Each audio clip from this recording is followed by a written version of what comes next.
Alice, Alice, tulungan mo ko. Tumigil ka na. Tulungan mo ko, makatakas dito. Lalo mo lang palalakihin ang problema mo. Alice naman, pabayaan mo na ako, please. Kung ayaw mo ko tulungan, ako na lang. Gusto mo bang madagdagan ng pagiging pugante ang listahan ng kasalanan mo? Ha?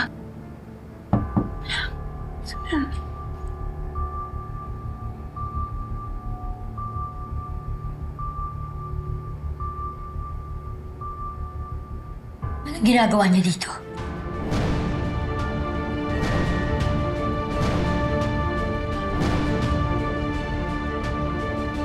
Nandito kami to make a deal. What makes you think na makikipag-deal ako sa taong pumatay sa anak ko? Gawin mo for Jessica. Tingin mo magugustuhan niyang makulong ka? Dahil violate mo ang PRO. Pwede kang makulong up to 6 months. Aside from the penalties that you have to pay. Anong gagawin niyo? Papakancel niyo ang TRO?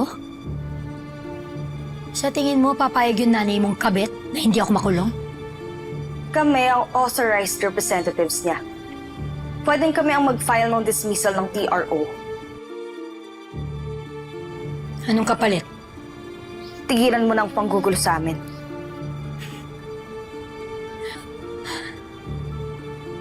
Kung makapag-demand ka, akala mo kayong legal na pamilya? Hindi lahat ng legal tama. Tanggapin mo na lang na si nanay ang mahal ni tatay.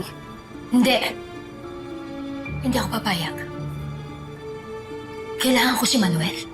Sa tingin mo ba sa ginagawa mo ngayon mapapatawad ka niya? The more nasaktan mo kami, the more na magagalit siya sa'yo. Kung titigilan mo ang panggugulo sa amin, malaki ang chance na mapatawad ka ni tatay kasi sure ako na gusto niya lang mapasaya si Jessica. Fred.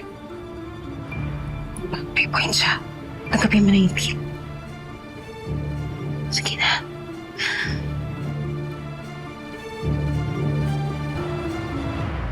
Colin, bakit mo ginawa yun nang hindi mo man lang sinasabi sa amin? Kasi alam kong hindi kayo mag-a-agree. Tama na nga yan, huwag na kayo nag-aaway. Hindi ko na kasi maintindihan eh. Si Hazel, pilit kang pinakulong kahit wala kang kasalanan. Tapos siya pinalaya mo kahit ang dami niyang atraso sa atin. Eh yun na lang kasi yung naisip kong way para matahimik tayong lahat. That is if she keeps her end of the bargain. Eh walang isang salita yung babaeng yun, napakasinungaling no. O paano si nanay? Eh, di ba siya nag-file ng restraining order na yan? O, alam ba niya? Hindi. Pero sure naman akong maiintindihan niya kapag in-explain ko sa kanya kung ba't ko ginawa yun.